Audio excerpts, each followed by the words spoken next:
Hey guys, welcome back to the Midnight Biology. So today we are going to discuss about basis of classification in organisms. तो आज की इस video में हम देखेंगे कि किस बेस पे हम ऑर्गेनिजम्स को डिफरेंट कैटेगरीज डिफरेंट ग्रुप्स में हम डिवाइड करते हैं। तो हमने पिछली वीडियो में देखा था कि किस तरीके से क्लासिफिकेशन होती है। सो आज हम देखेंगे कि अब वो जो क्लासिफिकेशन हम करते हैं वो किन बेसिस पे करते हैं। So let us start. सो पहला क्वेश्चन यहाँ आता है कि हाउ टू क्लासीफाई और ग्रुप ऑल द ऑर्गेनिजम्स, कि हम जो ऑर्गेनिजम्स को ग्रुप करने वाले हैं डिफरेंट डिफरेंट कैटेगरीज में डालने वाले हैं, तो कैटेगरीज में हम डालेंगे कैसे। ओके, सो ग्रुप करना कैसे हमें ऑर्गेनिजम्स को क्लासीफाई करते टाइम। तो सबसे पहली बात आती है how to classify. So classification is done based on specific characters. तो हम कुछ एक स्पेसिफिक कैरेक्टर्स देखेंगे, उन कैरेक्टर्स के ऊपर हम अलग अलग ऑर्गेनिजम्स को अलग अलग ग्रुप्स में बांटना शुरू करेंगे। फॉर एन एग्जांपल हम दो ऑर्गेनिजम्स को लेते हैं और इन दो ऑर्गेनिजम्स के बीच में कोई स्पेसिफिक अगर सिमिलैरिटीज़ हैं तो उनको हम किसी और ग्रुप में डालेंगे। अगर डिसिमिलैरिटीज़ हैं then we will put them on different groups and subgroups. Okay, अब आज हम देखेंगे कि वो सिमिलैरिटीज़ और डिसिमिलैरिटीज़ वो स्पेसिफिक कैरेक्टरिस्टिक्स होती कौन सी हैं, कौन कौन सी कैरेक्टरिस्टिक्स पे आप किसी सेल को या किसी ऑर्गेनिजम्स को जज करने वाले हो। Okay, so first of all based on sale design, कि भैया सेल जो है ऑर्गेनिज्म के अंदर, वो जो ऑर्गेनिज्म आपने लिया है वो ऑर्गेनिज्म का जो सेल है वो सेल का डिज़ाइन क्या है, क्या ऑर्गेनिज्म। सो हमारे पास दो कैटेगरीज है, तो क्या वो ऑर्गेनिज्म प्रोकैरियोटिक सेल है या यूकैरियोटिक सेल है। ओके, अब आपने दो ऑर्गेनिजम्स लिए, if the both organisms are prokaryotic यानी कि उनका न्यूक्लियस क्या है, वेल डिफाइंड नहीं है। वेल डिफाइंड न्यूक्लियस एब्सेंट रहता है, ठीक है।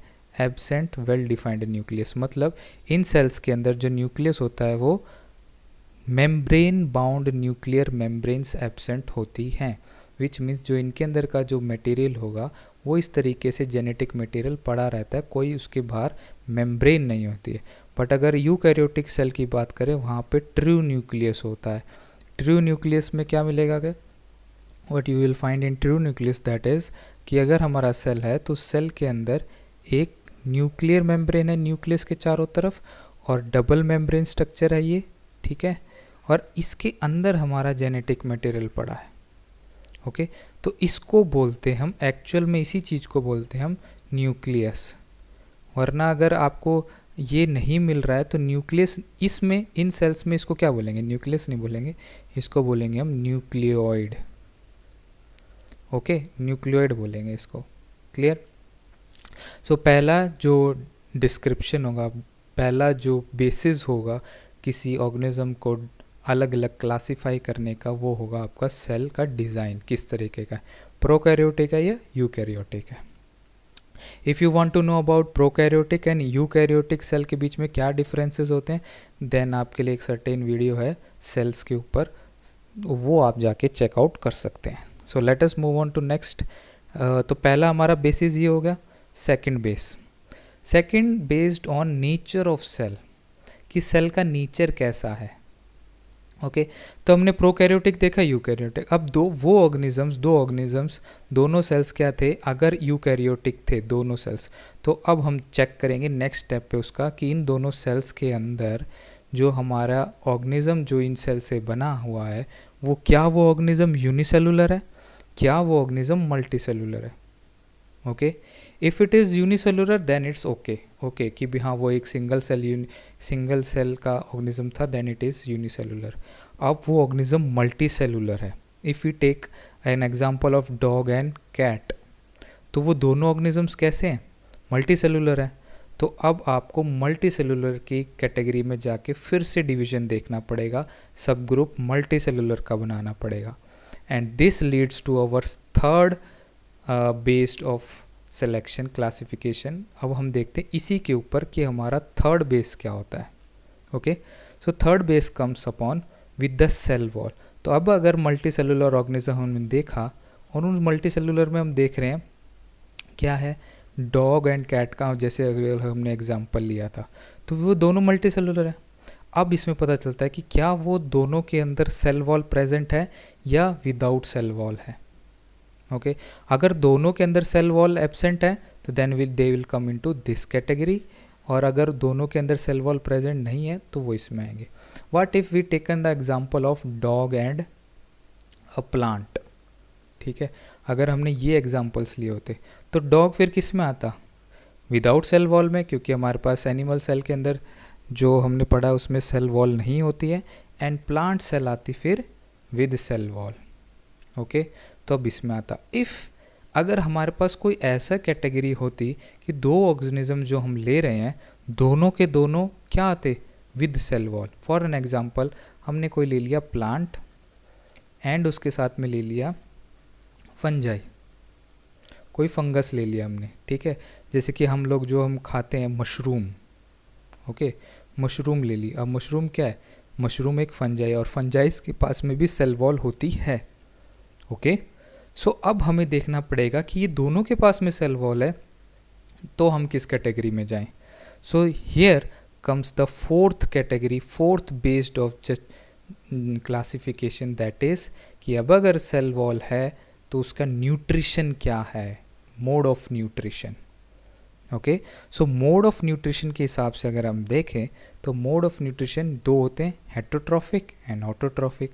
अब हमने एग्जांपल लिया था प्लांट एंड मशरूम का।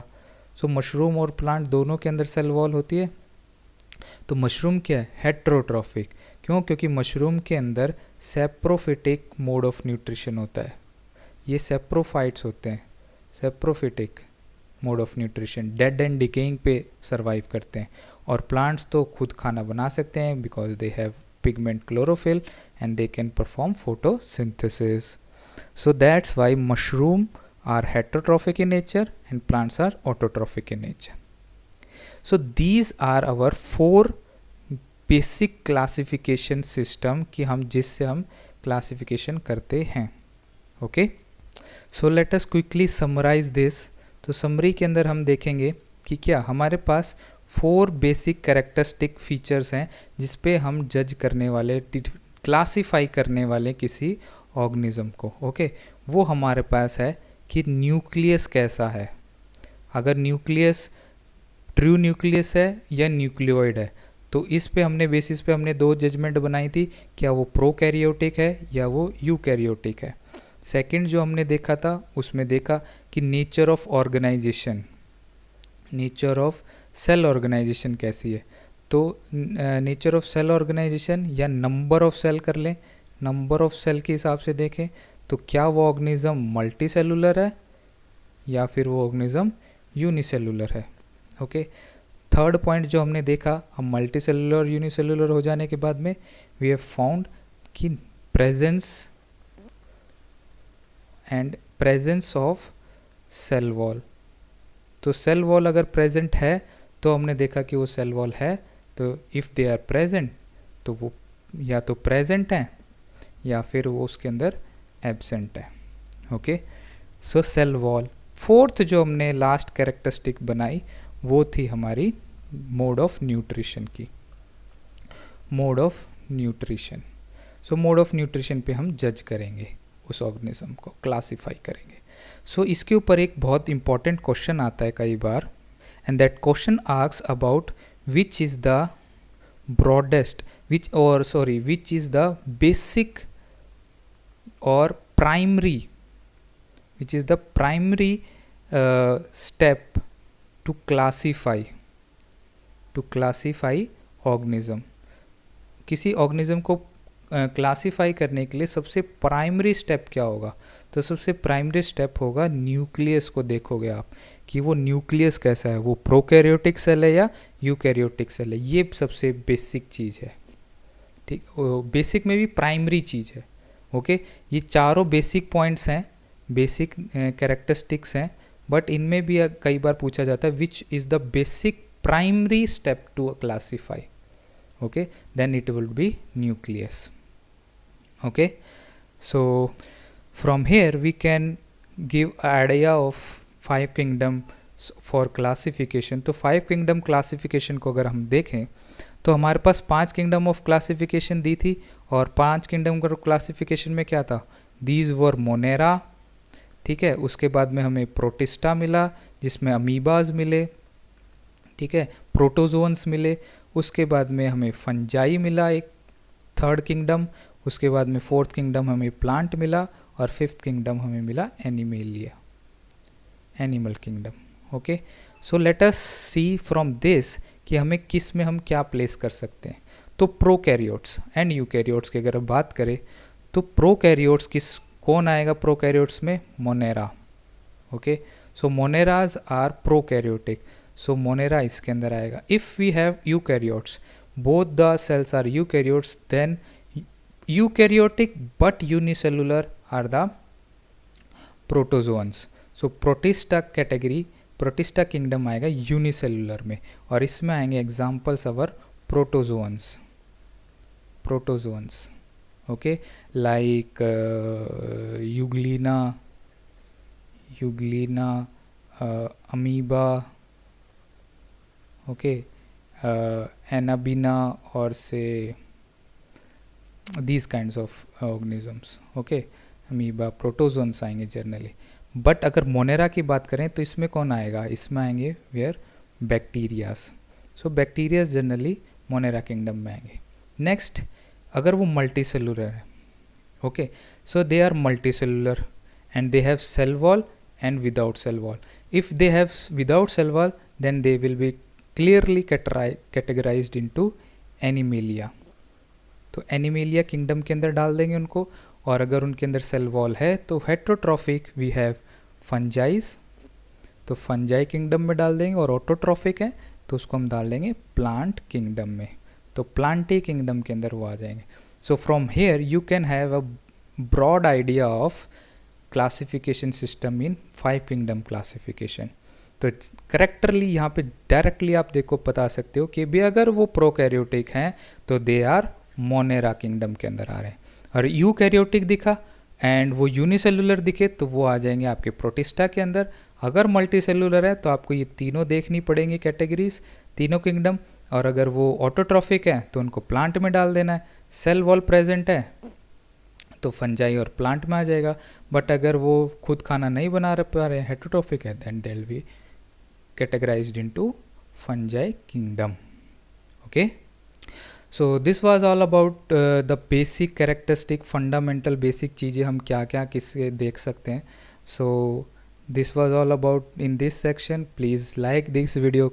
अगर आपके इस वीडियो से रिलेटेड कोई भी डाउट्स हैं please post the questions in the comment box, and please share this video with your fellow classmates and other schoolmates, and do subscribe this channel, that is Midnight Biology. Thank you.